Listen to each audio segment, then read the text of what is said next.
क्या होता है उसके बारे में। तो विसनल डाइहैलाइड होता है C2C नेबरिंग कार्बन एटम से अगर दो हेलोजन ग्रुप अटैच कर दे, एडजेसेंट कार्बन एटम से अगर दो हेलोजन ग्रुप अटैच कर दे तो इसे बोलते हैं vicinal dihalide. This one vicinal dihalide, vicinal dihalide. बात क्लियर है? तो विसनल डाइहैलाइड का क्या करना है? डीहैलोजिनेशन। डी का मतलब होता है रिमूवल। किसका? Halogenation. Removal of halogen, that is X2। Removal of X2 from vicinal dihalide. आपको इससे X2 रिमूव करना है, इससे X2 रिमूव करना है। तो बात है यहां पर रिएजेंट कौन सा यूज किया जाए, यहां पर रिएजेंट कौन सा यूज किया जाए। तो रिएजेंट आपको बताया गया है कोनेंट फिंकेल स्टील, है ना। इस रिएजेंट का यूज करते हैं तो इसमें डीहाइड्रोहेलोजिनेशन हो जाता है। ठीक है, क्या होता है? सोडियम आयोडाइड इन एसीटोन, सोडियम आयोडाइड इन एसीटोन, ये होता है कोनेंट फिंकेल स्टील रिएजेंट। इस चीज को आपको बताया गया था, याद करिए, जब मोनोहैलाइड लेते थे, लोअर हैलाइड को करस्पॉन्डिंग आयोडाइड में कन्वर्ट करना है तो ये बेहतरीन तरीका हुआ करता था, बहुत ही अच्छा तरीका कंसीडर किया जाता है, करस्पॉन्डिंग आयोडाइड में कन्वर्ट करना है। अभी क्या करना है? अगर डाइहैलाइड का केस है तो फिर ये क्या करता है? डीहाइड्रोहेलोजिनेशन करता है। इस रीजेंट के प्रेजेंस में आपको करना क्या होगा? इसको हीट करना पड़ेगा। जब हीट करेंगे तो डीहाइड्रोहेलोजिनेशन हो जाएगा। कैसे होता है डीहाइड्रोहेलोजिनेशन, आइए उसके बारे में बात करते हैं। इसको अच्छे से समझना क्योंकि इसकी स्टीरियोकेमिस्ट्री बहुत ही मजेदार है, तो इसको बहुत अच्छे से समझिएगा। सोडियम आयोडाइड इन एसीटोन, पहले तो मैं आपको भी ट्रिक लिखना सिखा रहा हूं, फिर इस पर अच्छे क्वेश्चन डिस्कस करूंगा। तो इसमें क्या होगा? जब ये इससे डीहाइड्रोहेलोजिनेशन करेगा तो जो डीहाइड्रोहेलोजिनेशन का मैनर है वो E2 मैनर में डीहाइड्रोहेलोजिनेशन होगा। मतलब क्या हुआ? X as a X negative का निकलना होगा। सिमिलरली यहां पर दूसरा वाला X, जैसे H पॉजिटिव का रिमूवल होता था उसी तरीके से यहां पर X का एज ए X रिमूवल होगा। और ये कौन कर रहा होगा? I नेगेटिव कर रहा होगा, है ना। I नेगेटिव इसको रिमूव कर रहा होगा, I नेगेटिव इसको रिमूव कर रहा होगा। तो इससे जो बनने वाला प्रोडक्ट होगा ऐसा होगा, यहां का पॉजिटिव यहां का नेगेटिव कंबाइन करके बॉन्ड का फॉर्मेशन, इस तरीके से एल्कीन का फॉर्मेशन हो रहा होगा। और साथ में एक नेगेटिव फॉर्म में है तो NaX हो जाएगा और साथ में NaI। बात क्लियर है? सोडियम आयोडाइड है। अच्छा, दूसरा वाला NaX के फॉर्म में एक आएगा और दूसरा वाला किस फॉर्म में होगा? IX के फॉर्म में होगा। IX के फॉर्म में दूसरा वाला होगा। IX क्या करेगा? IX यहां पर किस तरीके है? पॉजिटिव नेगेटिव है, तो जो इसमें सोडियम आयोडाइड है उससे इंटरेक्ट करके ये NaX में कन्वर्ट हो जाता है और फर्दर ये I2, है ना, ये बायो इसका सॉलिड क्रिस्टल मिल जाते हैं। ये इनऑर्गेनिक प्रोडक्ट है, यहां पर मेन कंसर्न ऑर्गेनिक प्रोडक्ट। तो जब विसनल डाइहैलाइड का ट्रीटमेंट कोनेंट फिंकेल स्टील रिएजेंट से कराया जाता है तो उसके रिजल्ट में क्या मिलता है? उसके रिजल्ट में इस तरीके से एल्कीन का फॉर्मेशन होता है। और बाय प्रोडक्ट क्या होगा? बाय प्रोडक्ट इनऑर्गेनिक होता है, NaX बनेगा और एक X एज ए हेलोनियम आयन के फॉर्म में होगा। तो IX का फॉर्मेशन होगा, IX में कुछ इस तरीके से होगा, NaI से इंटरेक्ट करके I2 कन्वर्ट। बात क्लियर है?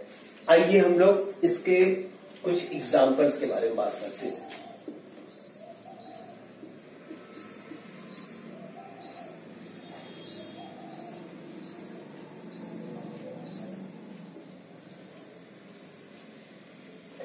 इसका ट्रीटमेंट सोडियम आयोडाइड एसीटोन के साथ करा दिया जाए तो उसमें क्या होगा? इसका निकलना होगा, डबल बॉन्ड का फॉर्मेशन हो जाएगा, CH3CH CH2 हो जाएगा। इसके साथ में ही इसमें NaCl हो जाएगा और साथ में ICl हो जाएगा। ICl फर्दर NaI से रिएक्ट करके I2 का फॉर्मेशन कर देगा और NaCl। बात क्लियर है? अभी हम लोग बात करने जा रहे हैं इसके, अगर एल्कीन स्टीरियो स्पेसिफिक, देखिए इसमें एक कायरल कार्बन आइटम प्रेजेंट है, एक कायरल कार्बन आइटम प्रेजेंट होगा तो प्रोडक्ट कैसा मिल रहा है? नॉन स्टीरियो स्पेसिफिक प्रोडक्ट मिल रहा है। प्रोडक्ट कैसा मिल रहा है? नॉन स्टीरियो स्पेसिफिक प्रोडक्ट मिल रहा है। एक से ज्यादा कायरल कार्बन आइटम होगा तो स्टीरियो स्पेसिफिक प्रोडक्ट मिल जाएगा। फिर वो स्टीरियो स्पेसिफिक प्रोडक्ट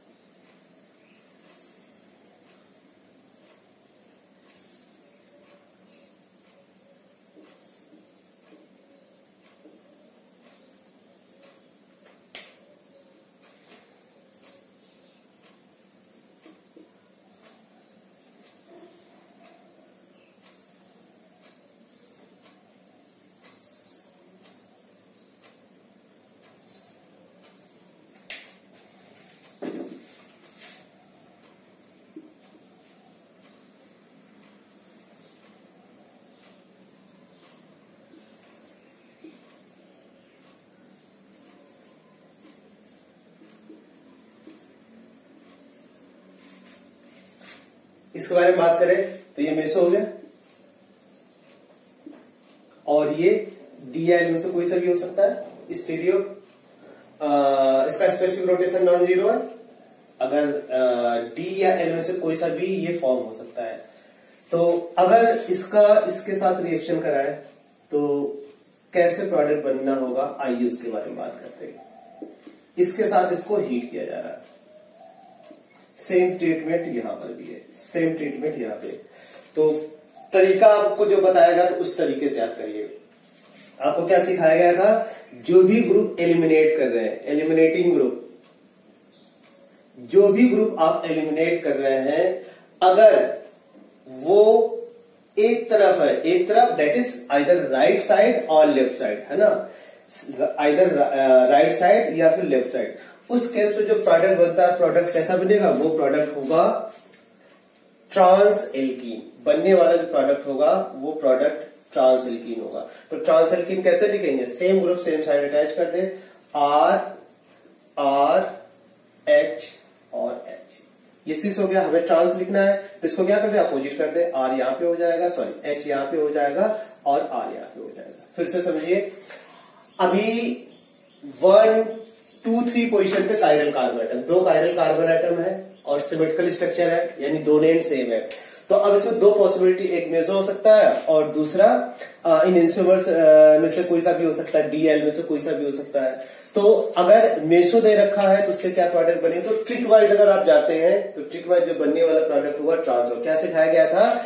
जो भी एलिमिनेटिंग एटम या फिर ग्रुप्स है, अगर वो एक तरफ है, एक तरफ का मतलब आइदर राइट साइड या फिर लेफ्ट साइड, तो बनने वाला जो प्रोडक्ट होगा ट्रांस होगा। बनने वाला एल्कीन कैसे? स्टीरियो स्पेसिफिक हो गई, सी साइड ट्रांस से कोई एक बनेगा तो वो एयर ट्रांस होगा।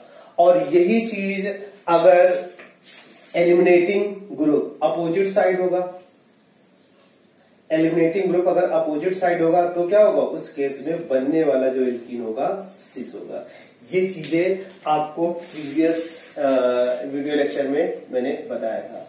तो इससे जब प्रोडक्ट लिखेंगे तो प्रोडक्ट में R हो जाएगा और H। स्टीरियो स्पेसिफिक प्रोडक्ट का बनना हो रहा है, इसमें केवल ट्रांस का बनना होगा और इसको सिस का बनना होगा। आइए इस चीज को हम लोग मैकेनिज्म से समझते हैं, है ना, और डिटेल में चलते हैं सो दैट की कॉन्फिडेंस आए। आप याद रखिए, जब आप एग्जाम हॉल में बैठेंगे तो ये ट्रिकी काम, लेकिन आपको अंदर से कॉन्फिडेंस होना चाहिए कि ये जो ट्रिक इस पे आया है वो ट्रिक कैसे आया है। तो वो ट्रिक आया है मैकेनिज्म का, इसका स्टडी किया गया, देन इसके बाद ट्रिक बना दी गई। तो मैकेनिज्म का ये आप भी स्टडी करते हो, कैसे इसमें इसका बनना होगा। चलिए, आपको बताया गया है जब भी आपको एलिमिनेशन करना होता है, क्योंकि ये most of the elimination anti elimination होता है और E2 का ही ये सारी चीजें प्रोसीड कर रही है, E2 के ही डिफरेंट केसेस चल रहे हैं। इसमें भी क्या होगा? E2 मैनर में एलिमिनेशन हो रहा होगा, E2 मैनर में एलिमिनेशन हो रहा होगा। तो इसमें जो भी एलिमिनेटिंग एटम या फिर ग्रुप होते हैं वो क्या होते हैं? एक दूसरे के अपोजिट साइड होते हैं, एक दूसरे के एंटी होते हैं, और एक दूसरे के एंटी होंगे तो उससे जो बनने वाला प्रोडक्ट होगा वहां से डिसाइड होगा सिस एंड ट्रांस। तो इसके लिए मैंने आपको तरीका सिखा रखा। सबसे पहले इसके पर्सपेक्टिव आप क्या कर ले, इसको न्यूमैन फॉर्म में कन्वर्ट कर लें, है ना। न्यूमैन फॉर्म में उससे समझना रिलेटिवली ज्यादा आसान हो। तो न्यूमैन फॉर्म में कन्वर्ट करेंगे, इसको फ्रंट आप कार्बन ले लें, इसको रियर कार्बन ले लें। फ्रंट कार्बन एटम की 3 वैलेंसी आपको दिखा देनी है, R हो गया, Cl हो गया, H हो गया। इसको रियर कार्बन एटम से कनेक्ट कर दे। सिंस फिशर फॉर्म क्या होता है, ऑलवेज इक्लिप्स होता है, यानी Cl के पीछे Cl, H के पीछे H और R के पीछे R। तो यहां पर क्या हो जाएगा, यहां पर R हो जाएगा, यहां पर इसके पीछे क्या हो जाएगा, Cl हो जाएगा, इसके पीछे क्या हो जाएगा, Cl हो जाएगा। अब आप क्या, चूंकि यहाँ पर C2C सिंगल बॉन्ड है तो कितने एंगल से भी रोटेट कर लेंगे, मॉलिक्यूल की सेहत को कोई फर्क पड़ने वाला नहीं है। लेकिन जिस ग्रुप को आपको एलिमिनेट करना है, जिस एटम को एलिमिनेट करना है, वो एक दूसरे के एंटी पोजीशन पे होना चाहिए, 180 पे होना चाहिए। तो Cl को एलिमिनेट करना है, इसका मतलब 180 क्लॉकवाइज या एंटी क्लॉकवाइज आप रोटेट कर दे। तो जब 180 डिग्री आप क्लॉकवाइज या एंटी क्लॉकवाइज रोटेट करें तो देखिए ऐसा हो जाएगा। फ्रंट वाले पोजीशन फिक्स कर रखी है मैंने, रियर वाले कार्बन एटम को रोटेट किया, तो रियर वाले कार्बन एटम को रोटेट किया, CH3 का अपोजिट CH3, Cl के अपोजिट Cl और H के अपोजिट H। अब क्या होगा, अगले स्टेप में इसमें एलिमिनेशन होगा। तो ये जो I नेगेटिव है, ये I नेगेटिव क्या कर रहा होगा, Cl को एज ए Cl नेगेटिव, और यहां पे जो Cl है ये as a Ld, leaving group यहां पे निकल रहा होगा। तो रियर कार्बन एटम पे negative charge, front carbon atom positive charge, positive negative combine करेंगे, बॉन्ड का फॉर्मेशन, दैट इज ऐसा स्ट्रक्चर आपको मिल जाएगा CH3, और इसके बाद CH3 और H। ठीक है, अभी बताओ CH3 फिलहाल यहाँ पे ये R है तो R आप रख लेंगे, R है तो R कर ले, यहां पर R आप क्या देख रहे हैं, R एक दूसरे, फ्रंट कार्बन एटम अगर इसको कंसीडर करते हैं, इसको रियर, तो फ्रंट कार्बन एटम में एक R एक H, और R के ठीक बगल में H है तो R के बगल में H कर दिया और H के बगल में R कर दिया, ट्रांसफर प्रोडक्ट बनना। तो आपको अंदर से कॉन्फिडेंट, तो मैक्सिमम देखो हर एक रिएक्शन में मैक्सिमम अप्लाई नहीं करनी है, हाँ, लेकिन मैक्सिमम पता जरूर होना चाहिए, तभी आपको अंदर से कॉन्फिडेंस आएगा कि हाँ ऐसा। तो मैग्नेटिज्म भी पता हो और अगर आपको ट्रिक भी पता हो, फिर तो सोने पे सुहागा वाली बात आई। क्वेश्चन ऐसे हवा में निकलेंगे, हवा में चुटकी बताते धड़ाधड़ क्वेश्चन होते चले जाएंगे, और क्वेश्चन धड़ाधड़ होते चले जाएंगे, आपका सिलेक्शन हो जाएगा, सिलेक्शन हो जाएगा तो आगे जो भी आप करना चाहते हो वो सारी चीजें आप कर सकते हैं। तो आपको फोकस करना है basically concept as well as trick. Concept strong करके अगर ट्रिक अप्लाई करना सीख लिया तो आपको सेलेक्ट होने से कोई नहीं रख सकता। तो कॉन्सेप्ट को बहुत अच्छी तरीके से एक एक स्टेप आपको रिवाइंड करके बार बार समझिए, जितनी भी बातें आपको बताई जा रही हैं, और इसको जो ट्रिक बताया गया उस ट्रिक को भी दिमाग में रखिए कि इस कॉन्सेप्ट से ऐसी ट्रिक निकल के आई। तो ट्रिक भी आपको मैं ऑलरेडी बता ही चुका हूं, ये लिखा हुआ, ऐसा होगा तो ट्रांस प्रोडक्ट, ऐसा होगा तो सिस प्रोडक्ट। उस चीज को मैग्नेटिज्म से मैं प्रूव किए दे रहा हूं। फिर से आइए देखिए, इसमें भी आपको प्रूव करना है कि ऐसा ही सिस वाला ही प्रोडक्ट बनेगा। तो आपको करना क्या है, सबसे पहले इसके पर्सपेक्टिव आपको क्या करना है, इसके पर्सपेक्टिव इसको आप फिशर फॉर्म में कन्वर्ट कर लें। फिशर फॉर्म में कन्वर्ट करेंगे, सॉरी न्यूमैन फॉर्म में कन्वर्ट करें, फिशर तो ऑलरेडी दे रखा है। न्यूमैन फॉर्म में कन्वर्ट करेंगे, ये फ्रंट कार्बन हो गया, ये रियर कार्बन एटम हो गया। फ्रंट कार्बन एटम की 3 वैलेंसी RCl, किसी को कहीं भी रख सकते हैं, फिलहाल मैंने RCl यहां पे रखा, ठीक है। वर्टिकल वाले को इन पोजिशन पे रखते हैं। इसके बाद जो एटम या ग्रुप जिनके पीछे उनके, तो Cl के पीछे क्या है, Cl के पीछे H है, यहाँ पे H रख दो, H के पीछे क्या है, यहाँ पर Cl है, और R के पीछे क्या होगा, R हो जाएगा। अब क्या करना है, इसका पर्सपेक्टिव क्या हो गया, इसका पर्सपेक्टिव ये न्यूमैन फॉर्म में आपने कन्वर्ट कर लिया।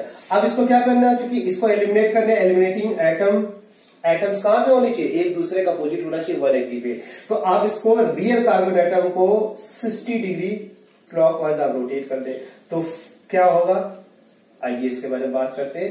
RClH, हमें वो एंगल लेना है डायरेक्ट, सो डेट की एलिमिनेटिंग जो एटम होंगे वो एक दूसरे का अपोजिट आ जाए। तो Cl हमें यहां पे लाना था, 60 डिग्री हो गया, H यहां पे हो जाएगा और यहां पर R हो जाएगा। बात क्लियर है। इसके बाद क्या होगा, इसको सोडियम आयोडाइड, तो यहां पर I नेगेटिव क्या करेगा, Cl को एज ए Cl पॉजिटिव, और यहां पे फ्रंट कार्बन एटम पे positive charge, rear carbon atom पे नेगेटिव पॉजिटिव कंबाइन करके बॉन्ड का फॉर्मेशन हो जाएगा, और ऐसा इसका न्यूमैन फॉर्म होगा बनने वाला एल्कीन, R और H।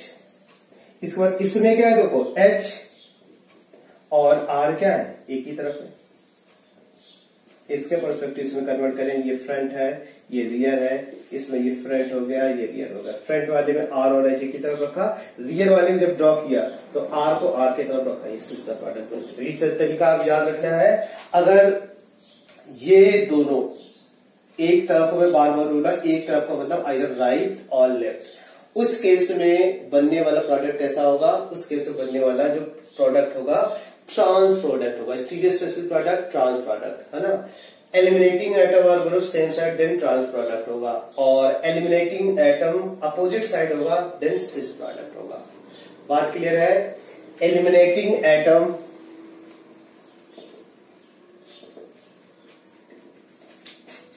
सेम साइड तो ऑब्जर्व प्रोडक्ट क्या होगा, सिस। और एलिमिनेटिंग एटम्स अपोजिट साइड होगा। नेक्स्ट है सोडियम। अगर चेयर फॉर्म में ऐसा दे रखा है, दो स्ट्रक्चर दे रखे और इसमें पूछा जा रहा है किसमें डीहाइड्रोहैलोजिनेशन होगा, तो आपको याद होना चाहिए, इससे पहले भी मैं क्वेश्चन डिस्कस कर चुका हूं। डीहाइड्रोहैलोजिनेशन एलिमिनेटिंग एटम और group must be anti planar, that is both exist at axial position, both must be exist at axial position। अगर एक्सियल पोजीशन पे नहीं होगा, बोथ ग्रुप एक दूसरे के एंटी नहीं होंगे, और एंटी नहीं होंगे तो वहां पर नो। तो यही रीजन है, क्योंकि सीएल आपको एलिमिनेट करना है, एक दूसरे, एक ए पे है, दूसरा पे ई है। याद रखिएगा, अगर ई पे हो या ए पे हो, है ना, नो डीहाइड्रोजिनेशन होगा, नो डीहाइड्रोजिनेशन। ये पॉइंट याद रखिएगा, इंपॉर्टेंट है ये। हाँ, अगर ये चीज ए होगा, है ना, तो इसमें क्या होगा, dehydrogenation take place, dehydrogenation takes place. अगर जो हैलोजन है, जिन दो हैलोजन को एलिमिनेट करना है, क्योंकि डीहाइड्रोजिनेशन बोल रहा है, तो वो हैलोजन कैसे होने चाहिए, एक दूसरे के अपोजिट होना चाहिए 180 पे, दैट इज एक्सियल पोजीशन पे। विशनल का मतलब ये हुआ चेयर फॉर्म में, विशनल तो हो, विशनल तो ये भी है, बट एंटी प्लेनर होना चाहिए। तो एंटी प्लेनर कैसे होगा, जब एक्सियल पे होगा। तो इस वाले केस में नो डीहाइड्रोजिनेशन, नो डीहाइड्रोजिनेशन। इसमें क्या होगा, इसमें डीहाइड्रोजिनेशन होगा, और इस तरीके से बेहतरीन एल्कीन का फॉर्मेशन होगा, इस तरीके से बेहतरीन एल्कीन का फॉर्मेशन होगा। तो ये बात आपको याद रखनी है। अगर चेयर फॉर्म में दे रखा है तो नेबरिंग पोजीशन पे, एडजेसेंट पोजीशन पे, एक्सियल पोजीशन वाला विशनल डाइहाइड दे रखा है, और इसमें वेरियस पॉसिबिलिटी है। तो वो वेरियस पॉसिबिलिटी क्या क्या है, आइए उसके बारे में बात करें। ये क्या है, विशनल डाइहाइलाइट, इसको बताया जाए। तो विशनल का मतलब अगल बगल पोजीशन पे डाइहाइलाइट दे रखा। आइए इसमें कितनी पॉसिबिलिटी हो सकती है, उनके बारे में चर्चा करते हैं। इसमें पॉसिबिलिटी हो सकती है, पहली पॉसिबिलिटी, दोनों हैलोजन एक तरफ हो, दोनों हैलोजन एक तरफ हो,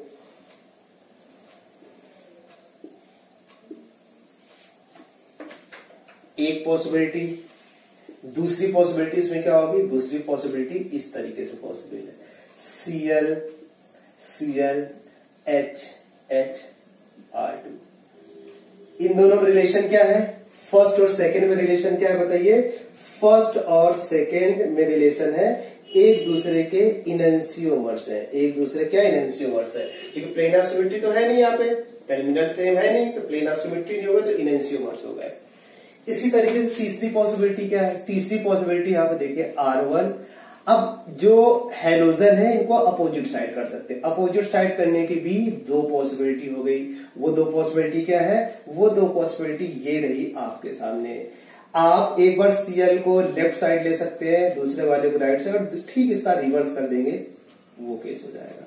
तो अगेन क्या होगा, इसमें क्या रिलेशन आएगा, एक दूसरे के इनएंसियोमर्स है, दोनों एक दूसरे के इनएंसियोमर्स है, ये दोनों एक दूसरे के इनएंसियोमर्स है। इनका उनके साथ रिलेशन देखेंगे डायस्ट्रोमर्स। फिलहाल इसका सोडियम आयोडाइड एसीटोन के साथ इनको हीट किया जा रहा है, सोडियम आयोडाइड और एसीटोन के साथ हीट किया है। तो सिंपल है, एलिमिनेटिंग एटम और ग्रुप अगर एक तरफ है, एलिमिनेटिंग एटम और ग्रुप एक तरफ है, तो बनने वाला प्रोडक्ट क्या होता है? ट्रांस होता है। तो आप ट्रांस प्रोडक्ट लिख दें, H हो जाएगा सॉरी R1 H R2, बिल्कुल सेम प्रोडक्ट यहां पर मिलेगा। ट्रांस ही तो लिखना है ना, तो ट्रांस का मतलब क्या हुआ? H को हमें अपोजिट साइड रखना है। इसी तरीके से अब किसमें आ जाते हैं?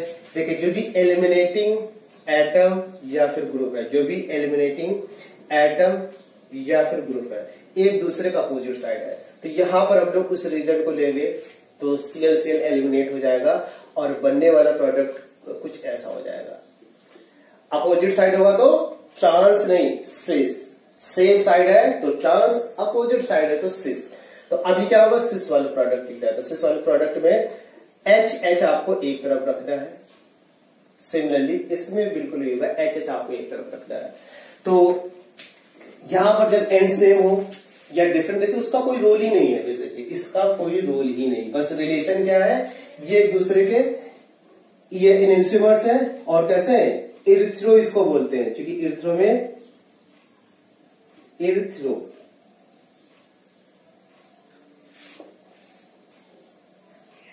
इनएंसियोमर्स, इरिथ्रो इनएंसियोमर्स है ये। कैसे इरिथ्रो इनएन? आपको बताया गया कि दो कायरल कार्बन एटम में अगर सेम ग्रुप एक तरफ हो, Cl Cl Cl Cl एक तरफ हो, मतलब राइट लेफ्ट कहीं पे भी हो, तो उस केस में थीरियो इरिथ्रो का रिलेशन आता है। सेम ग्रुप अगर एक तरफ होंगे तो इरिथ्रो रिलेशन होगा। ये कैसे इनएंसियोमर्स है? थीरियो इनएंसियोमर्स है, थीरियो इनएंसियोमर्स ENT। कैसे?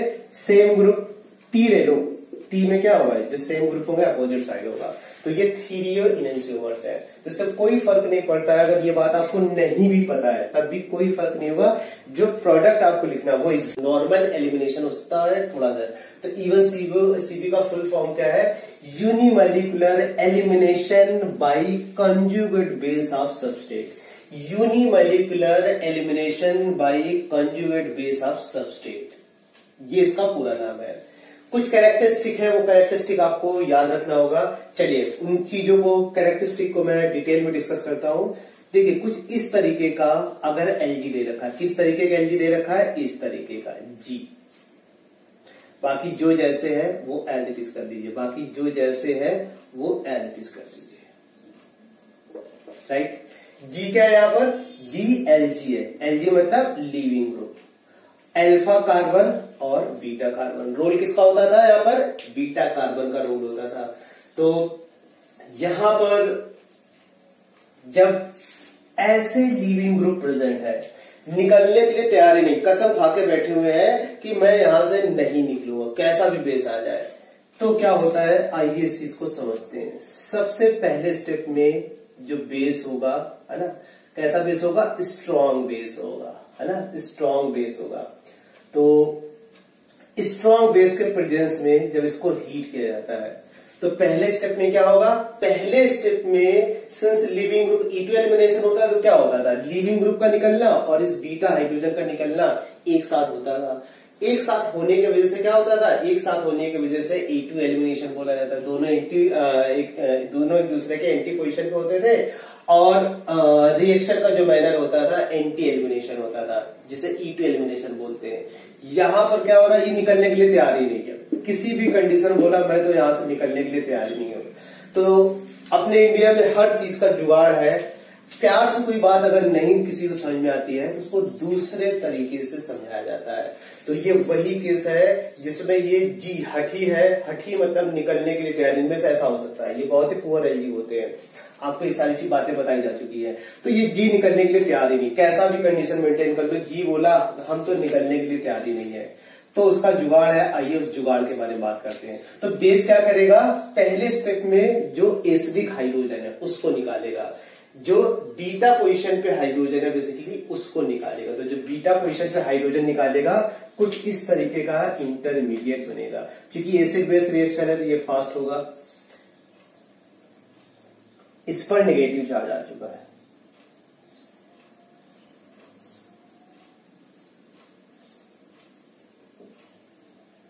इस पर नेगेटिव चार्ज आ गया। तो बेस ने क्या किया? इस H को निकाला, है ना। सपोज दैट वो बेस B नेगेटिव था, तो ये क्या बन जाएगा? BH बन के निकल जाएगा। अब इसके बाद आप क्या देख रहे हैं, कंजुगेट बेस। पहले जी जो निकलने के लिए तैयार नहीं था, अब वो जी निकलने के लिए तैयार है। इससे एक H निकाला जा रहा है, तो ये बनने वाला क्या हो, जो भी H पॉजिटिव फर्निश करता है उसको क्या बोलते हैं, उसको एसिड बोलते हैं। और बनने वाला जो करस्पॉन्डिंग एनायन होगा उस एसिड का कंजुगेट बेस हो गया। ये क्या है, इस सबस्ट्रेट का कंजुगेट बेस हो गया, है ना। सबस्ट्रेट ये इसका कंजुगेट बेस हो। रिलेशन कैसे पता किया, एक H का डिफरेंस है तो कंजुगेट का रिलेशन आता है। सिंस H पॉजिटिव फर्निश करा एसिड हो गया और ये बेस के तरीके।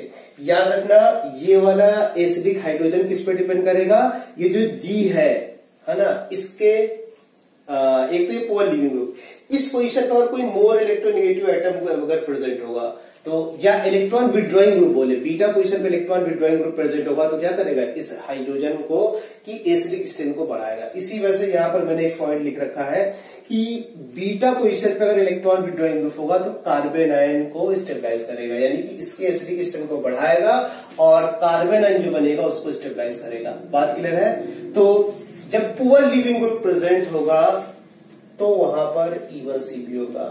इसके लिए कंडीशन क्या है, क्योंकि बीटा पोजीशन से हाइड्रोजन, तो ये वाला हाइड्रोजन कैसा होना चाहिए, ये सफिशिएंट एसिडिक होना चाहिए, सफिशिएंट एसिडिक होना चाहिए। तो इसकी एसिडिक स्ट्रेंथ कौन बढ़ाएगा, अगर बीटा पोजीशन पे इलेक्ट्रॉन विड्रॉइंग ग्रुप प्रेजेंट होगा, NO2 हो सकता है, Cl हो सकता है, CHO हो सकता है ना, ऐसे अगर ग्रुप यहाँ पर प्रेजेंट हो गए तो इसकी एसिडिक स्ट्रेंथ को बढ़ाएगा।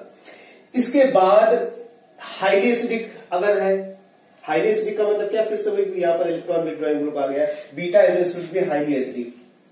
भाई एसिडिक अगर नहीं होगा तो कंजुगेट बेस का बनना कैसे होगा, इसलिए एसिडिक होना चाहिए। तो इलेक्ट्रॉन विड्रॉइंग ग्रुप अगर बीटा पोजीशन पे प्रेजेंट है तो बनने वाला कार्बन आयन स्टेबलाइज होगा, या ऐसे भी बोल सकते ये वाला H एसिडिक होना चाहिए। तो ये वाला H एसिडिक अगर होगा तभी तो कार्बन आयन का बनना होगा। तो ये दोनों पॉइंट एक दूसरे से related, carbon ion intermediate is form if beta carbon have electron withdrawing group then carbon ion get stabilized। बिल्कुल परफेक्ट बात है।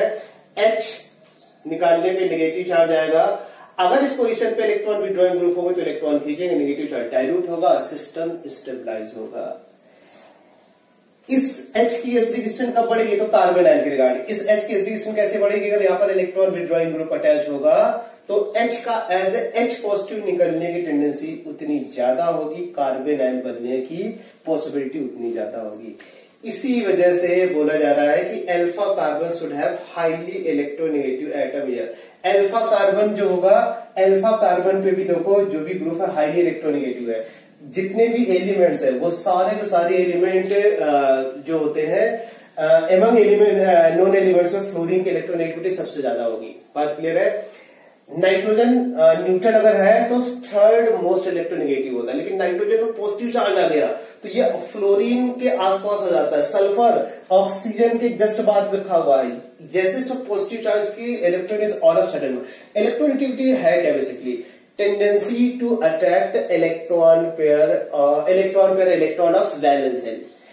वैलेंस शेल इलेक्ट्रॉन को कौन अट्रैक्ट करेगा, जो वैलेंस शेल के जितने पास में होगा। तो वैलेंस शेल के जितने पास में होगा उसके अबाउट जितने भी इलेक्ट्रॉन पेयर होंगे, चाहे वो बॉन्ड पेयर हो और लोन पेयर, वो टाइटली होंगे। तो ये वाला जो ग्रुप होगा अगर हाईली इलेक्ट्रोनेगेटिव होगा तो इस केस में क्या, ये वाला जो बॉन्ड होगा, यहाँ पर जो इलेक्ट्रॉन होगा ये न्यूक्लियस के बहुत क्लोज होगा, टाइटली हेल्ड होगा, तो आसानी से निकलने के लिए तैयार नहीं होता। फ्लोरीन यही रीजन है कि ये नाइट्रोजन न्यूट्रल होता तो एक बार निकल भी सकता था, बट नाइट्रोजन पॉजिटिव है तो यहाँ के इलेक्ट्रॉन पेयर नाइट्रोजन के ज्यादा क्लोज होगा, उसी तरीके से सल्फर भी क्लोज होगा। तो हाईली इलेक्ट्रोनेगेटिव एटम होने का इटसेल्फ का मतलब हो गया कि उसकी लिवेबिलिटी पुअर होगी। तो हाईली इलेक्ट्रोनेगेटिव एटम क्या करता है, लिवेबिलिटी को पुअर करता है। बात क्लियर है। कैसे पुअर करता है, क्योंकि यहाँ का जो इलेक्ट्रॉन पेयर होगा वो टाइटली हेल्ड होगा। और तीसरा पॉइंट है मॉलिक्यूलरिटी 1 होगी as well as kinetic second order होगी। तो वो मॉलिक्यूलरिटी 1 कैसे होती है आइए उसके बारे में बात करते हैं। क्योंकि पहले जो लिविंग ग्रुप निकलने के लिए तैयारी नहीं था, सारे से हाथ पैर जोड़ लिए, सब कुछ कर लिया, निकलने के लिए। लेकिन अब यहाँ पर क्या, नेगेटिव चार्ज डाइटिंग फोर्स, यहाँ पर ड्राइविंग फोर्स आ गया, है ना। जब लिविंग ग्रुप निकलने के लिए तैयारी नहीं है, लिविंग ग्रुप निकलने की तैयारी, भाई को फोन लगाया गया, है ना, मुंबई वाला भाई को फोन लगाया, डॉन को फोन लगाया गया, जी के कान के नीचे 2 झन लगाया, है ना। जब इतने रिक्वेस्ट किया जा रहा था जी निकलने के लिए तैयार नहीं, वही जी बहुत प्यार से यहाँ पर निकलने के लिए तैयार है। बहुत प्यार से यहाँ पर निकलने के लिए तैयार है। तो लीविंग ग्रुप का जो निकलना होता है बेसिकली वही रेट डिटरमाइनिंग स्टेप होता है। नेगेटिव पॉजिटिव कंबाइन करके बॉन्ड का फॉर्मेशन हो जाएगा और साथ में यहाँ पर जी नेगेटिव हो जाएगा। एक बार फिर से समझे, इसमें जी पुअर लीविंग ग्रुप है। पुअर लीविंग ग्रुप यहाँ पर देखिए हाईली इलेक्ट्रोनेगेटिव एटम है ये फिर हाईली इलेक्ट्रोनेगेटिव ग्रुप हो गए। तो अल्फा पोजीशन पर अगर हाईली इलेक्ट्रोनेगेटिव एटम या ग्रुप इटसेल्फ ये पुअर लीविंग ग्रुप हो गए। तो ये निकलने के लिए तैयार नहीं। तो जुगाड़ क्या किया गया, पहले बेस क्या करेगा, इस एसिडिक हाइड्रोजन को निकालेगा। इसके एसिडिक स्ट्रेंथ कौन बढ़ाएगा, अगर बीटा पोजीशन पे इलेक्ट्रॉन विड्रॉइंग ग्रुप अटैच कर देंगे तो इसके एसिडिक स्ट्रेंथ को बढ़ाएगा और कार्बन आयन को स्टेबलाइज करेगा। ये चीजें एक दूसरे से कनेक्टेड है। ये अगर एसिडिक होगा तो कार्बन आयन भी ज्यादा स्टेबल होगा। और मॉलिक्यूलरिटी कैसे हुआ, चूंकि रेट डिटरमाइनिंग स्टेप ये है, उसने केवल single species that is conjugate base का फॉर्मेशन हो रहा है। इसको मैं थोड़ी देर के लिए I1 बोल रहा हूं, इसको मैं थोड़ी देर के लिए I1 बोल रहा हूं। तो मॉलिक्यूलरिटी कितनी आ गई, मॉलिक्यूलरिटी इसकी 1 आ गई, क्योंकि सिंगल स्पेसीज का पार्टिसिपेशन है। अब हम प्रूव करने जा रहे हैं इसकी काइनेटिक्स। E2 जैसी ही रिएक्शन होती है, सिमिलर टू E2, बट कैसे सिमिलर टू E2 है आइए उसके बारे में। इसका रेट डिटरमाइनिंग स्टेप ये है, तो अगर इसका रेट लिखे तो रेट एक्सप्रेशन क्या आएगा, रेट एक्सप्रेशन आएगा ये केवल रेट कांस्टेंट ले लिया और किस पे डिपेंड कर रहा है, ये I1 पे डिपेंड कर रहा है। बात क्लियर है, ये I1 पे डिपेंड कर रहा है। I1 की वैल्यू, क्योंकि इनमें इक्विलिब्रियम सेटअप होता है, तो जब इक्विलिब्रियम सेटअप होगा तो बताइए इसमें इक्विलिब्रियम कांस्टेंट निकालेंगे तो इक्विलिब्रियम कांस्टेंट की वैल्यू क्या आएगी, इक्विलिब्रियम कांस्टेंट की वैल्यू कुछ इस तरीके से आएगी। I1 ऊपर रहेगा और इधर सबस्ट्रेट है ना, ये क्या है बेसिकली सबस्ट्रेट।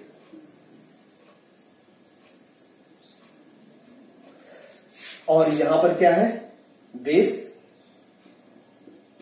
ठीक है, I1 की वैल्यू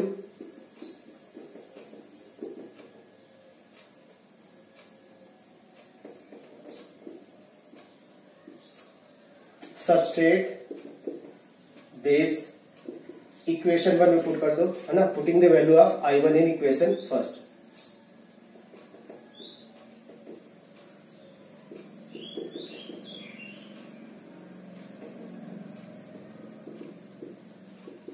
इक्वेशन फर्स्ट में वैल्यू पुट करेंगे तो क्या इक्वेशन हो जाएगी, K1 के इक्विलिब्रियम कांस्टेंट और यहां पे सबस्ट्रेट और बेस। R क्या हो जाएगा, K हो जाएगा सबस्ट्रेट और बेस हो जाएगा। ठीक है, तो अभी क्या है, काइनेटिक्स क्या बोले, काइनेटिक्स ये बोले कि रेट की डिपेंडेंसी सबस्ट्रेट, ये constant into constant, new constant हो गया ये क्या है, रेट कांस्टेंट है, कांस्टेंट इंटू कांस्टेंट, एक न्यू कांस्टेंट मिला जिसको हम लोग क्या बोल रहे हैं, रेट कांस्टेंट बोल रहे हैं। बात क्लियर है, तो याद रखना यहां पर जो एलिमिनेशन होता है यूनिमॉलिक्यूलर एलिमिनेशन है, बट काइनेटिक्स की बात करेंगे तो सेकेंड ऑर्डर, सबस्ट्रेट के रिस्पेक्ट में 1 और बेस के रिस्पेक्ट में। तो सारी बात अच्छे से क्लियर होना है। सबसे पहली पहचान हम लोग भीड़ में कैसे पहचानेंगे कि E2 एलिमिनेशन होगा। सबसे खास बात है जो लीविंग ग्रुप होगा इनमें इस कैटेगरी होना चाहिए, पुअर लीविंग ग्रुप होना चाहिए। पुअर लीविंग ग्रुप होगा इसका मतलब वहां पर E1CB होने के चांसेस है। अब E1CB का रेट को कौन बढ़ाएगा, तो E1CB का रेट अगर बीटा पोजीशन पे इलेक्ट्रॉन विड्रॉइंग ग्रुप प्रेजेंट होगा तो इसका रेट को बढ़ाएगा। बात क्लियर है। और पुअर एलजी तो इटसेल्फ में मोर अल्फा पोजीशन पे क्या होगा, इटसेल्फ में मोर इलेक्ट्रोनेगेटिव एटम या फिर ग्रुप के नाम से कंसीडर किया है। मॉलिक्यूलरिटी क्यों 1 बोला है, क्योंकि रेट डिटरमिनेशन सिंगल स्पेसीज का पार्टिसिपेशन है, मॉलिक्यूलरिटी 1 होगा। बट इसकी काइनेटिक्स की बात करें तो सेकेंड ऑर्डर काइनेटिक्स, क्योंकि रेट की डिपेंडेंसी सबस्ट्रेट और बेस दोनों पे है। एज लाइक तो प्रोडक्ट कैसे पता करेंगे, आइए देखते हैं। इस पे लीविंग डिहाइड्रोहेलोजिनेशन होगा, डिहाइड्रोहेलोजिनेशन Cl जहां पर उसके रिस्पेक्ट में बीटा कार्बन के पास H है नहीं, तो HCl का तो मोर पॉसिबल है। सेम अल्फा अल्फा एलिमिनेशन तो पॉसिबल है, अल्फा बीटा एलिमिनेशन पॉसिबल है।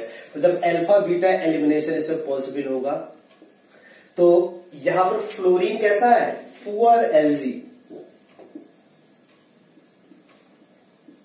पुअर लिविंग ग्रुप हो गया। इसका मतलब यहां पर पहले कंजुगेट बेस का बनना होगा, फिर इसके बाद यहां पर फ्लोरीन का निकलना होगा। तो इसका मतलब इसमें पहले कार्बन एंड इंटरमीडिएट बनाएंगे, फिर इसके बाद यहां पर लिविंग ग्रुप बनेगा। तो इसमें जो प्रोडक्ट मिलेगा कुछ ऐसा मिल जाएगा। बात क्लियर है? फिर से समझ लेना, HCl का रिमूवल पॉसिबल नहीं है क्योंकि Cl के रिस्पेक्ट में बीटा हाइड्रोजन होना चाहिए, वो तो है नहीं। तो अगर HX रिमूव होगा तो केवल HF ही पॉसिबल है।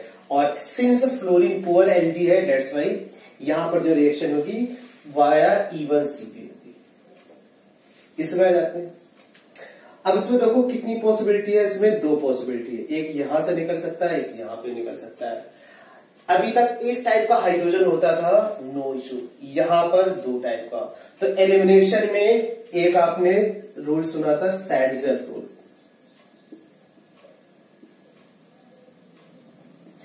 सैडजर रूल क्या होता है? Poor become poorer, beta H eliminated from those beta hydrogen, beta carbon which have less number of hydrogen, that is more substituted alkene will be major product।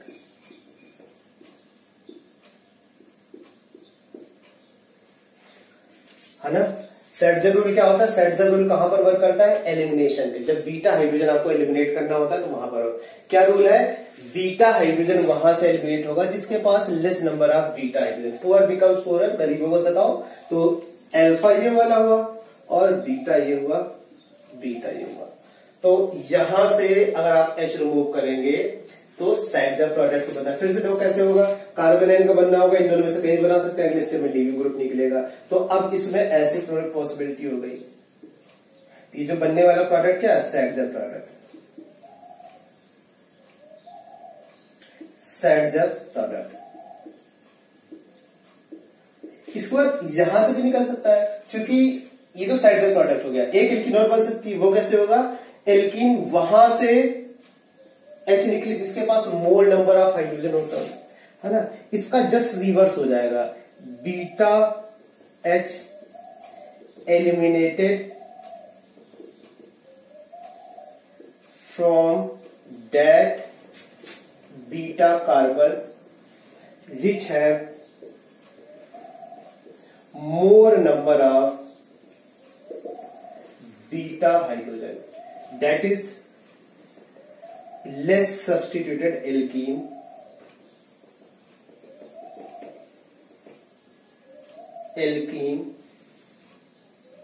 will be formed। इसमें क्या होगा? Less substituted alkene का formation होगा। तो ऐसे alkene को क्या बोलते हैं? ऐसे एल्कीन को, ऐसे प्रोडक्ट को बोलते हैं हॉफमैन प्रोडक्ट, है ना। ये किसने स्टडी किया था? हॉफमैन साहब ने किया था, जिसे हॉफमैन प्रोडक्ट बोलते हैं।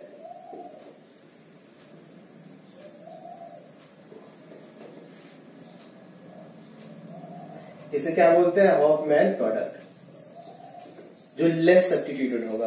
तो सिंस पुअर एलजी है, पुअर एलजी अपने आप से चिल्ला चिल्ला के बता रहा है, ये भीड़ में पहचानने का तरीका है। तीन ही मैंने बताया, वो तीन को याद रखना, मतलब जो जेई के सिलेबस में कवर होते हैं तीन, ऐसे तो और भी हो सकते हैं, बट जेई के पॉइंट ऑफ से बात करें, उन तीन का इंपॉर्टेंस ज्यादा है। उन तीन में भी मैं आपको बता दूं, जो NR3 वाला होगा 90% होगा, इसका फ्लोरीन का केस होगा ये 75% होगा, और जो SR2 पॉजिटिव का केस होगा ये 70%। इसमें E1Cp होने का 90% प्रोबेबिलिटी है, फ्लोरीन होगा तो 75% और SR2, तो सबसे ज्यादा इंपॉर्टेंस NR3 पॉजिटिव का है। तो वो चीज यहां पर है। तो इसमें क्या है, देखिए, इसमें इसका निकलना और बीटा हाइड्रोजन निकलना हो, किस तरीके से मिल जाता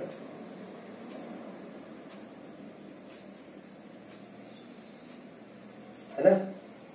ये क्या है? हॉफमैन प्रोडक्ट, ये हॉफमैन प्रोडक्ट हो गया। कौन मेजर होगा? तो याद रखिएगा, E1Cp में मेजर कौन होगा? Hofmann product. ये चीज आपको याद रखनी है। यहां पर सेट जब आपकी दाल नहीं गलेगी, किनकी दाल गलेगी? Hoffmann product. क्यों?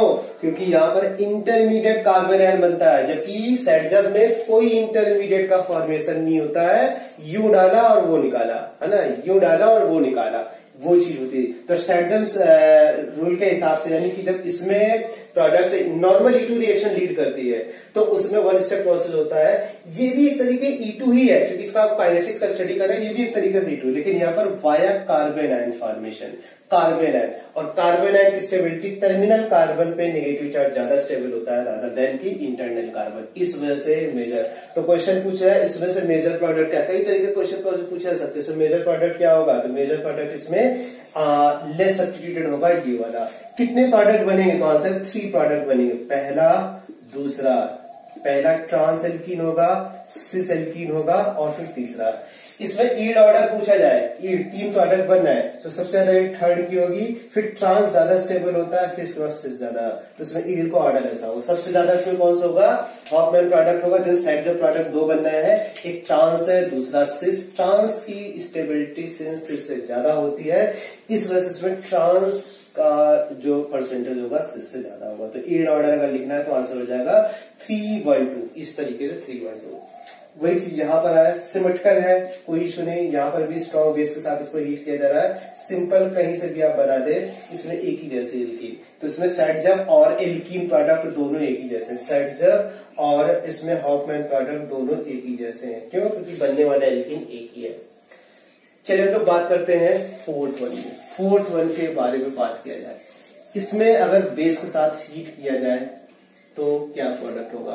कौन सा? ये वाला भी इसके रिस्पेक्ट में अल्फा होगा, ये वाला बीटा होगा, ये वाला बीटा। तो आपको क्या सिखाया गया है?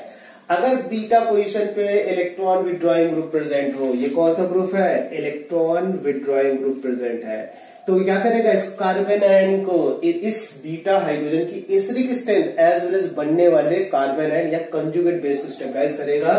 दैट्स वाई यहां से H निकलेगा तो वो मेजर प्रोडक्ट होगा, वो मेजर प्रोडक्ट होगा। फिर से देखिए, सारा गेम इसमें कार्बन आयन की स्टेबिलिटी पे, यहाँ का कार्बन आयन ज्यादा स्टेबल है, दैट्स वाई इसका ये मेजर प्रोडक्ट। माइनर अगर प्रोडक्ट बताना चाहे तो माइनर प्रोडक्ट ऐसा होगा,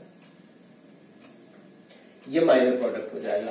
तो मेजर और माइनर कैसे डिसाइड करना है? बहुत ही सिंपल है। अगर मेरी बात को आप बहुत अच्छे से सुन रहे होंगे तो दोनों को डिस्टिंग्विश कर पाना बहुत आसान है।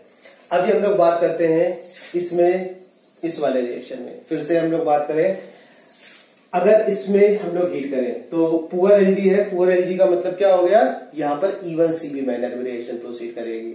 डबल बॉन्ड कहां पे आएगा? इस पोजीशन पे डबल बॉन्ड है, इस पोजीशन पे। तो सेटजब रूल के हिसाब से तो यहाँ पर जो सेटजब प्रोडक्ट बनेगा तो डबल बॉन्ड यहाँ पे आएगा, और हॉफमैन प्रोडक्ट बनेगा, क्योंकि पुअर लीविंग ग्रुप है तो हॉफमैन प्रोडक्ट बनेगा। मतलब क्या हुआ? जिस बीटा कार्बन पर इलेक्ट्रॉन विथड्रॉइंग ग्रुप प्रेजेंट है, तो पीएच क्या है? अगेन इलेक्ट्रॉन विथड्रॉइंग ग्रुप हो गया। पीएच क्या है? Electron withdrawing group. तो कौन सा H निकलेगा? ये वाला H निकलेगा। मतलब यहां पर डबल बॉन्ड जो होगा वो ज्यादा स्टेबल होगा, वही एल्कीन मेजर हो जाएगा। तो ये एल्कीन इसमें मेजर हो जाएगा। माइनर अगर बताना चाहे तो आप बता सकते हैं, ऐसा माइनर प्रोडक्ट है। मेजर कौन है वो आपको बताया जा चुका है, माइनर कौन है वो आपको बताया जा चुका है। तो कॉन्सेप्चुअली अगर आप स्ट्रॉन्ग होंगे तो कहीं प्रॉब्लम नहीं है। आप 3 लीविंग ग्रुप को देख लो अच्छे से, वो लीविंग ग्रुप प्रेजेंट है, यानी E1CB में होगा। बस आप ये चेक कर लेना, अगर different nature of beta hydrogen है तो आप चेक करें, जिसमें इलेक्ट्रॉन विथड्रॉइंग ग्रुप प्रेजेंट होगा वो मेजर होगा, जिसमें इलेक्ट्रॉन विथड्रॉइंग ग्रुप प्रेजेंट है। अगर इलेक्ट्रॉन विथड्रॉइंग ग्रुप प्रेजेंट नहीं है तो फिर कार्बन आयन देख लो, टर्मिनल वाला कार्बन आयन जो होगा ज्यादा स्टेबल होगा, तो टर्मिनल साइड वाले पे डबल बॉन्ड आएगा, उसकी स्टेबिलिटी ज्यादा। बात क्लियर है? हॉफमैन एलिमिनेशन या हॉफमैन एडजस्टिव मेथाइलेशन की बात करें, दोनों में बहुत कुछ खास डिफरेंस नहीं है। एक चीज डिफरेंस है, जब हम लोग एल्काइलेशन कराते हैं तो वहां पर मेथाइलेशन, यहां पर एल्काइलेशन कराएंगे तो कोई भी एल्काइल हो सकता है, जबकि वहां की हम लोग बात करेंगे तो एल्काइलेशन में मेथाइल फिक्स है। तो जैसे हॉफमैन एडजस्टिव मेथाइलेशन कराना है इसका, तो कैसे कराएंगे? तो एमाइन जो भी दे रखा है, प्राइमरी सेकेंडरी टर्सरी एमाइन जो भी एमाइन दे रखा है, सबसे पहले से क्वाटरनरी सॉल्ट में आपको कन्वर्ट करना है। अब आइए कैसे पता करेंगे? जितने hydrogen plus 1 MEI alkyl required for required MEI, alkyl halide for formation of quaternary ammonium salt. Quaternary ammonium salt.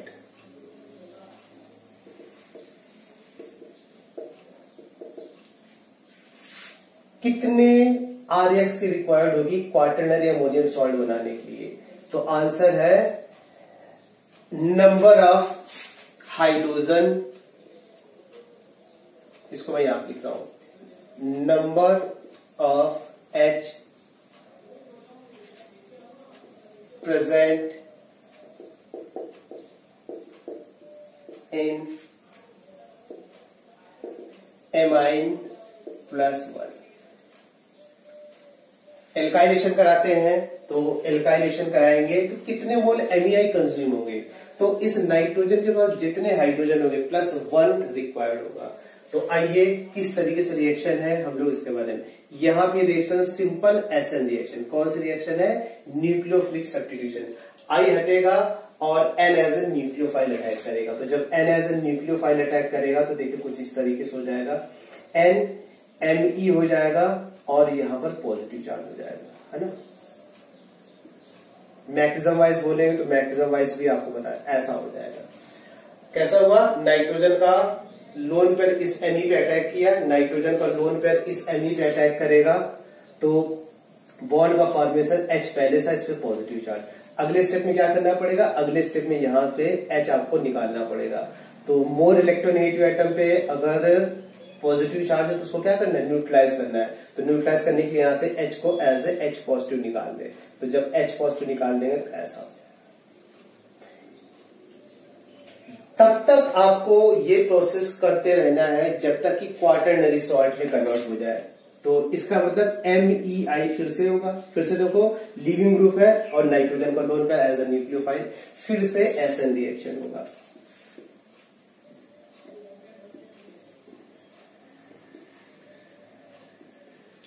ठीक है, और I नेगेटिव इसका काउंटर पार्ट हो गया।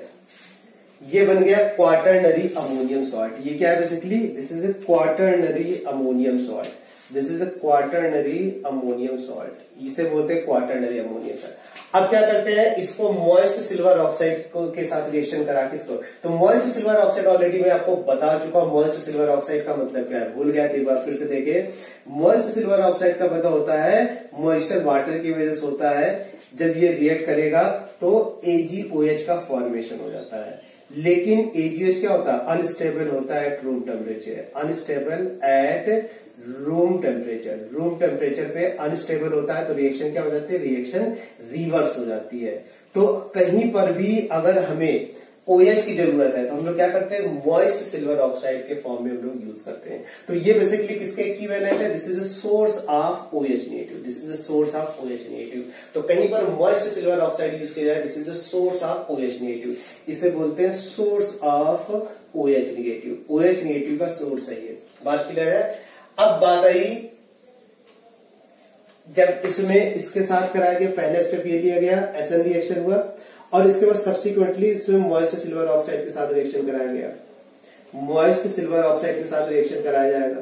तो जब मॉइस्ट सिल्वर ऑक्साइड के साथ रिएक्शन कराया, सिंपल क्या हो? आयराइड चला जाएगा, यहां पर OH नेगेटिव हो जाएगा। अब इसको जब हीट करेंगे, अब जब इसको हीट करेंगे तो हीट करने पे क्या होगा? फिर से याद करिए जो आपको सिखाया गया था। लीविंग ग्रुप पुअर है, बीटा कार्बन का रोल आएगा, बीटा कार्बन का रोल आएगा।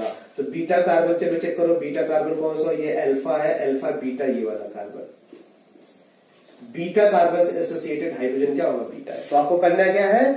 बीटा वाले हाइड्रोजन को एलिमिनेट करना है। बेस क्या करेगा? OH नेगेटिव इस H को निकालेगा और साथ में इस, तो ये नाइट्रोजन न्यूट्रल हो जाएगा और ये, तो ये एक तरीके से इंट्रामॉलिक्यूलर एलिमिनेशन हो रहा है ना, विद इन मॉलिक्यूल में। तो अभी क्या होगा?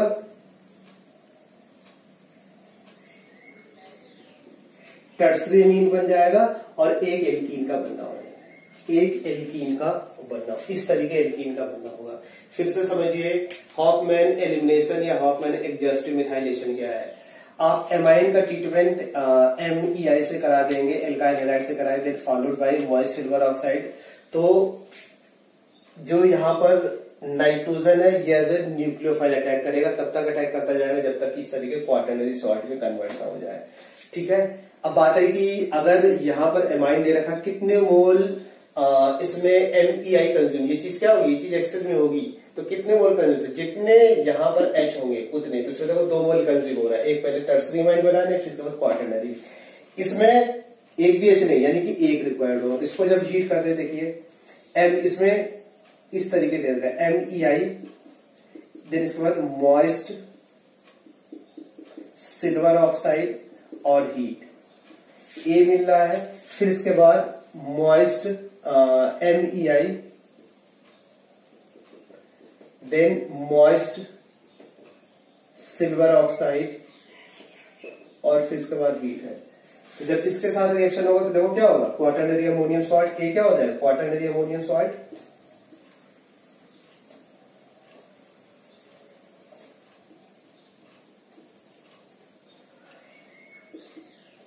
अब इसके बाद क्या होगा, मॉइस्ट सिल्वर ऑक्साइड से रिएक्शन कराएंगे, यहां पर क्या होगा, OH नेगेटिव आ जाएगा। अब इसको फर्दर हीट करेंगे, तो जब इसको फर्दर हीट करेंगे तो बीटा हाइड्रोजन का रोल आएगा। तो इन दोनों में से कहीं से भी आप बीटा हाइड्रोजन ले ले, यहां से लेंगे तो एल्कीन का यहां से लीविंग ग्रुप, यहां से बीटा हाइड्रोजन वाटर बन गया और टर्सरी का फॉर्मेशन हो गया। अब फिर से देखो ये एमाइन है, कोई सभी प्राइमरी सेकेंडरी टर्सरी एमाइन है, अगर एल्काइलेशन कराएंगे तो वो एल्काइलेशन तब तक करेगा जब तक कि क्वाटरनरी अमोनियम सॉल्ट में कन्वर्ट है। तो MEI क्या करेगा, इसके साथ रिएक्ट करेगा, क्वाटरनरी अमोनियम सॉल्ट में कन्वर्ट हो जाएगा।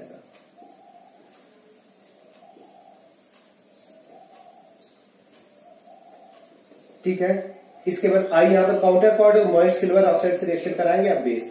इसका सिल्वर आई नेगेटिव चूंकि इतना इनफ पोटेंट बेस नहीं होता कि OH नेगेटिव निकाले, इनफैक्ट आई कभी H पॉजिटिव निकालेगा नहीं, तो स्ट्रॉन्ग बेस देना पड़ेगा, इसलिए आई हटा के क्या किया जाता है, यहाँ पर OH नेगेटिव किया जाता है मॉइस्ट सिल्वर ऑक्साइड का। और हीट करेंगे तो बीटा हाइड्रोजन इसके रिस्पेक्ट में केवल इसी वाले एल्काइल में, यहां से इस हाइड्रोजन का निकलना कौन निकालेगा, ये बेस निकालेगा, और साथ में nitrogen as a leaving group निकल जाएगा। तो इसमें जो एल्कीन का बनना होगा इस तरीके एल्कीन का बनना होगा। तो जब भी हॉफमैन एलिमिनेशन होगा याद रखना टर्सरी एमीन और एक एल्कीन का फॉर्मेशन है। तो अगर एल्काइलेशन में क्या यूज किया जा रहा है, मिथाइल आयोडाइड यूज किया जा रहा है, MEX यूज किया जा रहा है, तो हॉफमैन एडजस्टिव मिथाइलेशन। लेकिन कोई डिफरेंट एथाइल प्रोपाइल कुछ और यूज किया जा रहा है तो सिंपल उसे हॉफमैन एलिमिनेशन बोलेंगे। तो हॉफमैन एलिमिनेशन कब होगा, जब क्वाटरनरी अमोनियम सॉल्ट होगा, सिल्वर ऑक्साइड से रिएक्शन कराएंगे तो बेस आ चुका है, अब उसको हीट करेंगे तो क्या होगा, इसमें एलिमिनेशन होगा। एलिमिनेशन में किसका रोल आएगा, उस बीटा कार्बन का रोल आएगा जिसके पास,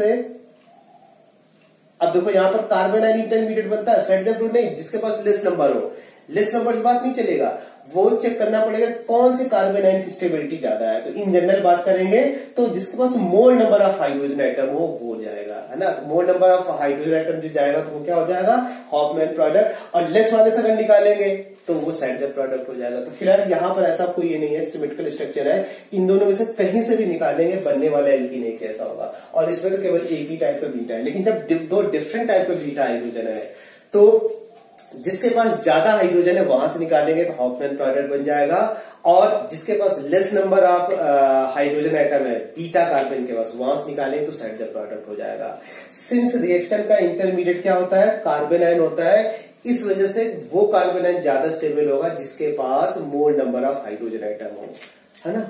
चलिए ट्रीटमेंट मिथाइल आयोडाइड के साथ कराया जा रहा है, तो आपको तरीका बताएगा, जब तक ये क्वाटरनरी सॉल्ट में नहीं जाएगा तब तक। तो बताइए इसके कितने मोल एक्सेस में लिया गया, तो कंज्यूम्ड मोल अगर आपको बताना है कितने इसके कंज्यूम्ड मोल होंगे, तो तरीका क्या है, जितने हाइड्रोजन +1 2 है, यानी कि 3 मोल इस MEI के कंज्यूम हो रहे होंगे। कैसे कंज्यूम हो रहे हैं, स्टेप बाय स्टेप। तो मैं सीधे नाइट्रोजन में डिस्कस करके एक H हटता जाएगा, उसके प्लेस पे Me आता जाएगा जब तक H प्रेजेंट है। तो ये होगा CH3 CH2N HMe। फिर इसके बाद इसका रिएक्शन कराए MEI से, तब तक होगा जब तक H इसमें रहेगा। तो ये हो जाएगा CH3 CH2N Me2। फिर से इसकी रिएक्शन कराया CH3I से, तो अभी इसमें हो जाएगा CH3 CH2 NMe3 positive I negative. और अब इसके बाद इसको मॉइस्ट सिल्वर ऑक्साइड के साथ इसको हीट किया जाए, तो अब किसका रोल आ जाएगा? उस एल्काइल का रोल आ जाएगा जिसके पास बीटा हाइड्रोजन हो। तो इसका मतलब क्या हो जाएगा? H यहां से निकलेगा और ये एज ए लीविंग ग्रुप निकलेगा, एथीन ऐसा हो जाएगा और NMe3 से प्रोडक्ट होगा। अब मैं इसमें सीधे डायरेक्ट प्रोडक्ट लिखूंगा। इसमें क्या होगा? कितने मोल कंज्यूम होंगे? तो कंज्यूम्ड मोल इसमें कितने हैं? कंज्यूम्ड मोल इसमें 2 होंगे, क्योंकि हाइड्रोजन 1 है तो इसमें कंज्यूम्ड, किसके कंज्यूम्ड मोल? MEI के कंज्यूम्ड मोल। तो इसमें सबसे पहले इस तरीके के क्वाटरनरी अमोनियम सॉल्ट का बनना होगा, CH3 CH2 NMe3 plus I negative इसका काउंटर पार्ट। और अब अल्फा हाइड्रोजन का ये इधर चला जाएगा और ये इधर आ जाएगा, एथीन और टर्सरी एमीन। इसमें कितने मोल कर? तो कंज्यूम मोल इसमें 1 होगा, किसके? MEI का। इसमें क्या होगा? देखिए अगेन CH3 CH2 NMe3I हो जाएगा। और इसके बाद जब इसको हीट करेंगे मॉइस्ट सिल्वर ऑक्साइड के प्रेजेंस में, तो इसमें से H यहां से निकलेगा और ये शेयर्ड फिर लिविंग ग्रुप की तरीके, तो एथीन और साथ में वही टर्सरी एमीन। सिमिलरली इसके बारे में बात करें तो ऑलरेडी क्वाटरनरी अमोनियम सॉल्ट के फॉर्म में ही है ये। तो अब इसमें कंज्यूम्ड मोल कितना होगा? इसमें 0, इसमें 1 भी मोल, चुके ऑलरेडी ये सॉल्ट के फॉर्म में है। किसका रोल आएगा? मॉइस्ट सिल्वर ऑक्साइड का रोल आएगा। और इसको हीट कर दे, जब मॉइस्ट सिल्वर ऑक्साइड का रोल आएगा तो ऐसा हो जाएगा,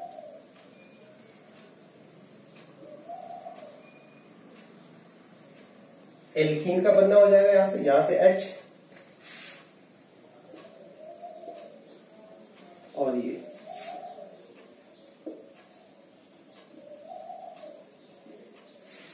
इस तरीके से एल्कीन का फॉर्मेशन। तो याद रखिएगा, जब MEI होगा तो Hofmann exhaustive methylation, otherwise simple Hofmann elimination.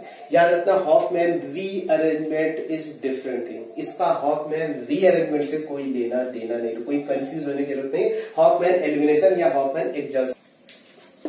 इस वाले से अगर आपको प्रोडक्ट बताना है, बात है यहां से हाइड्रोजन निकलेगा, यहां से हाइड्रोजन निकलेगा, यहां क्योंकि बीटा कार्बन ये भी, बीटा कार्बन ये भी है। तो हॉफमैन क्या बोलता है कि अगर 2 डिफरेंट नेचर के बीटा हाइड्रोजन है तो हॉफमैन प्रोडक्टिव होगा जिसके पास ज्यादा नंबर ऑफ हाइड्रोजन आइटम हो। लेकिन ये वहां पर वर्क करता है जहां पर रेजोनेंस वाला फैक्टर वर्क नहीं करता है।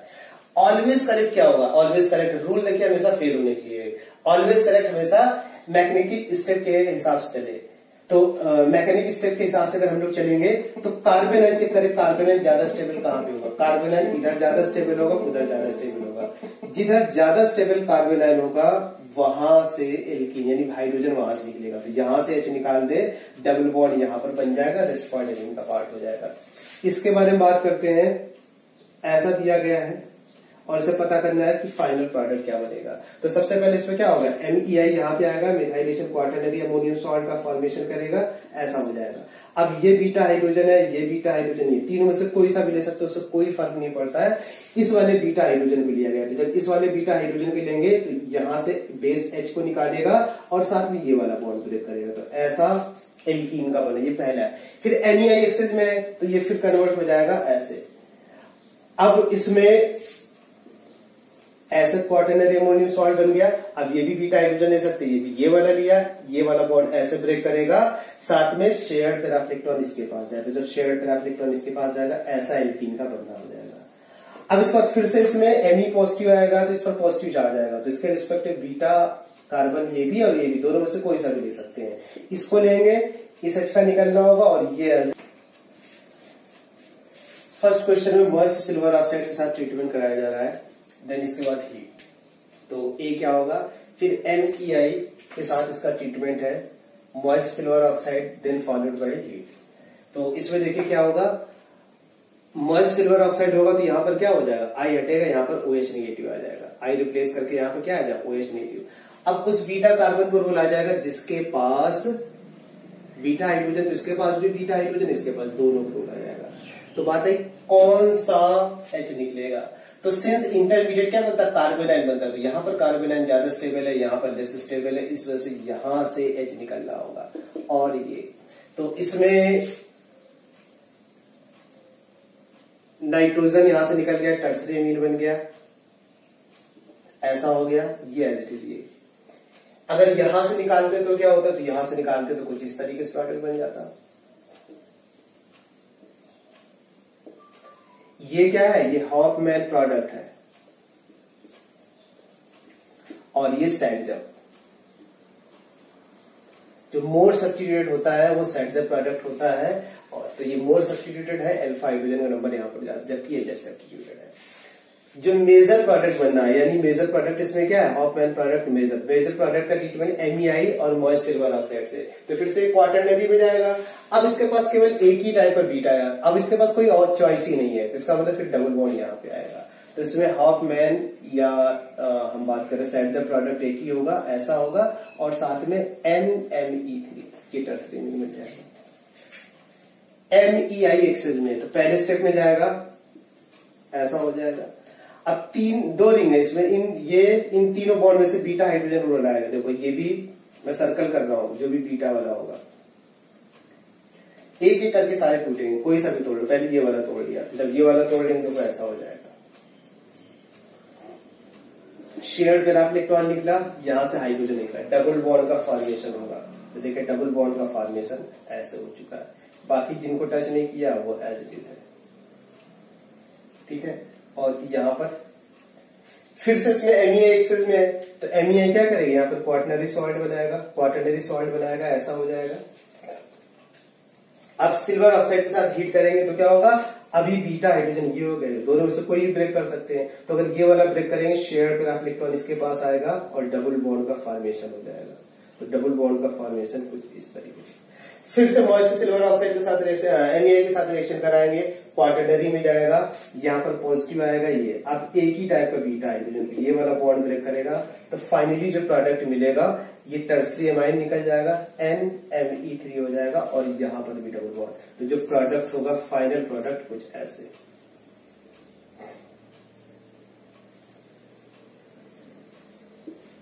ये final product step by step type alkenes का बनना हो रहा है।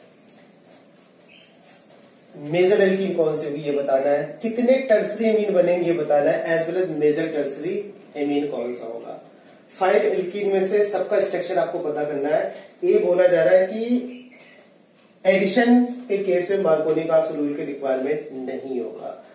इसके बाद बी के बारे में बोला जा रहा है, बी के बारे में कोई इंफॉर्मेशन नहीं दी गई। सी के बारे में बोला जा रहा है CDE तीनों आइसोमर्स है, सी में मार्कोनी-काक्स रूल की रिक्वायरमेंट होगी एडिशन के केस में, जबकि डी और ई एक दूसरे के स्टीरियो आइसोमर्स है, जिसमें कि D is more stable then E. Stability order ऐसा दे रखा है ना, इसमें स्टेबिलिटी ऑर्डर दे रखा है कि डी की स्टेबिलिटी ई से ज्यादा। एक बार फिर से देखिए, क्वाटरनरी अमोनियम हाइड्रोक्साइड हीट किया जा रहा है, 5 एल्कीन मिल रहा है, 5 में से CDE एक दूसरे के आइसोमर्स है, जबकि डी और ई एक दूसरे के स्टीरियो आइसोमर्स है। डी और ई में बोला जा रहा है डी मोर स्टेबल है ई के रिस्पेक्ट में। सी के बारे में बोला जा रहा है कि मार्कोनी-काक्स रूल की रिक्वायरमेंट होगी जब एडिशन रिएक्शन परफॉर्म करेगा, जबकि ए में बोला जा रहा है कि no need of Markovnikov rule required while performing addition reaction.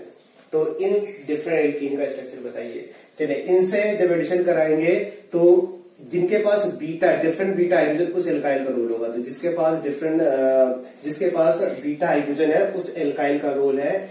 ये एल्काइल ऐसा जिसमें 2 डिफरेंट टाइप के बीटा हाइड्रोजन है। तो आइए इस वाले से अगर एल्कीन बनाएंगे एथीन हो जाएगा, इस वाले से एल्कीन बनाएंगे तो प्रोपीन हो जाएगा,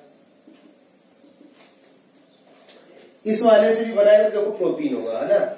ये अगर इसको फर्स्ट बोल रहे हैं, ये सेकंड बोल रहे हैं, थर्ड, तो सेकंड या थर्ड से जो एल्कीन बनेगी वो एक जैसी होगी, प्रोपीन होगी।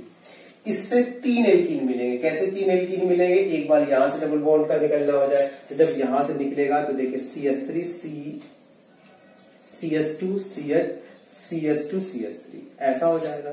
जबकि डी और ई के बारे में बात करें तो एक सिस हो जाएगा और दूसरा ट्रांस हो जाएगा, तो सिस और ट्रांस का रिप्रेजेंटेशन ये। आइए पता करते हैं ABCD क्या है। ये तीन आइसोमर्स है, देखिए इनका मॉलिक्यूलर फार्मूला सेम है, तो ये तीन आइसोमर्स हो गए। डी और ई स्टीरियो आइसोमर्स है, तो डी क्या है बेसिकली, डी ट्रांस वाला है, ट्रांस आइसोमर्स, जबकि सी ई क्या है, सिस आइसोमर्स है। ट्रांस की स्टेबिलिटी ज्यादा होती है सी के रिस्पेक्ट में, इस वजह से टी जो आपका डी होगा वो ट्रांस जीआई होगा, जबकि ई क्या सिस जीआई है। सी में जब इसका एडिशन रिएक्शन कराएंगे, different nature of different number of hydrogen atom है अनसैचुरेटेड कार्बन के पास, इसलिए मार्कोनी का एब्सोल्यूट का रिक्वायर्ड तो सी होगा। ए के बारे में बोला जा रहा है कि नो नीड ऑफ टू, इसमें same number of hydrogen item, इसलिए कहीं पर एडिशन मार्कोनी का एब्सोल्यूट की रिक्वायरमेंट नहीं होगी। तो ये डिफरेंट एल्कीन्स, 5 एल्कीन कौन कौन से उसके बारे में मैंने आपको बता दिया। कितने टर्सरी एमीन होंगे, तो जितने डिफरेंट एल्काइल होंगे उतने टर्सरी एमीन होंगे। एक एक करके मैं बनाते जा रहा हूं, वो देखिए पहला जो एल्काइल बनेगा मैं इसके क्वांटिटी बनाने चल रहा हूं, पहले वाले के हिसाब से जो टर्सरी एमीन बनेगा ऐसा बन जाएगा। यहां पर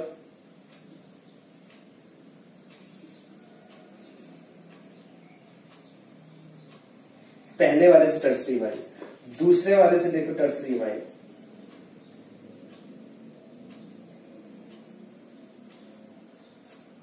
तीसरे वाले से टर्सरी इमाइन, तीसरा वाला ये,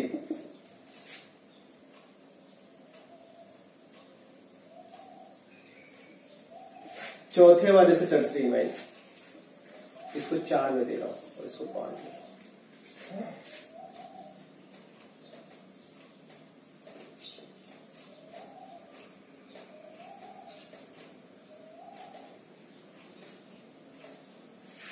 और पांचवे वाले से, तो पांचवे वाले से चूंकि निकलेगा यही वाला पार्ट, तो चौथे और पांचवे से क्या होगा, चौथे और पांचवे से सेम होगा। तो 4 डिफरेंट इसमें एमीन है। मेजर कौन होगा, तो सबसे स्टेबल कार्बोनाइल कौन सा होगा, सबसे स्टेबल कार्बोनाइल ये वाला होगा, इस वजह से सबसे ज्यादा मेजर। तो मेजर एल्कीन इसमें कौन सा होगा, मेजर एल्कीन एथीन होगा, और एथीन अगर मेजर है तो उसके साथ ये वाला एमीन, तो मेजर टर्सरी एमीन ये वाला। बात क्लियर।